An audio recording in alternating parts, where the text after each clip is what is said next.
अब हम चलते हैं अगले एसेट क्लास की तरफ। जब भी किसी कंपनी को पैसों की जरूरत होती है तो वो दो तरीकों से फंडिंग करवाते हैं। पहला होता है इक्विटी फाइनेंसिंग, जिसमें कंपनी के ओनर्स अपने शेयर्स को मार्केट में सेल ऑफ करते हैं। मतलब अगर ओनर के पास 100% स्टेक है कंपनी का और वो चाहता है कि उसमें से वो 10% शेयर्स को मार्केट में नॉर्मल पब्लिक के लिए लिक्विडेट करना चाहता है, तो फिर जब पब्लिक उस शेयर को खरीदने के लिए जाएगी आईपीओ में तो उसके लिए वो पैसे देगी और ये पैसे आ जाते हैं कंपनी के पास। अब अगर कंपनी नहीं चाहती कि वो अपने स्टेक्स को बेचे, ओनर अगर अपने शेयर्स नहीं बेचना चाहता, तो अब एक दूसरा तरीका होता है। वो तरीका होता है डेट फाइनेंसिंग का।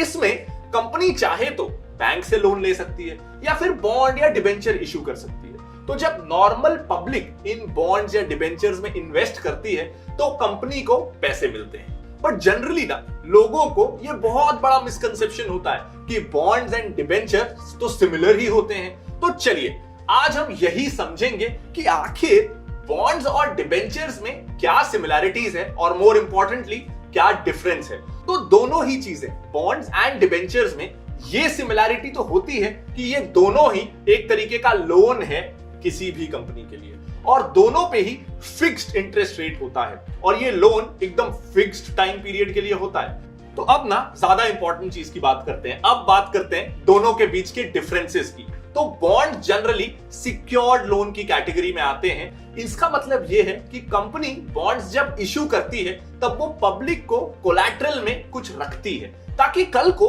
अगर कंपनी पे ना कर पाए तो उस पब्लिक को कोलैटरल यूज करके अपने पैसे रिकवर करने का मौका मिल सके। वहीं दूसरी तरफ डिबेंचर्स ना सिक्योर्ड भी होते हैं और अनसिक्योर्ड भी होते हैं। अनसिक्योर्ड डिबेंचर्स में हम पर्सनल लोन का एग्जांपल ले सकते हैं जिसपे हमें कोई कोलैटरल तो नहीं रखना होता बट उसमें इंटरेस्ट रेट काफी हाई होता है। इवन अगर कंपनी कल को लिक्विडेट होने वाली होती है तो हमेशा कंपनी के एसेट से रियलाइज होने वाला पैसा पे करते वक्त बॉन्ड होल्डर्स को ना फर्स्ट प्रायोरिटी दी जाती है और फिर आते हैं सिक्योर्ड डिबेंचर होल्डर्स और फिर आते हैं अनसिक्योर्ड डिबेंचर्स।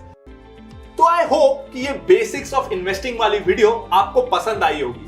अगर हाँ तो इस वीडियो को लाइक जरूर कर दीजिएगा और अपने दोस्तों के साथ शेयर करना बिल्कुल मत भूलिएगा। कोई अगर डाउट है तो आप कमेंट करके उसे पूछ भी सकते हैं। साथ ही आप इस चैनल को सब्सक्राइब कर लीजिएगा। Thank you.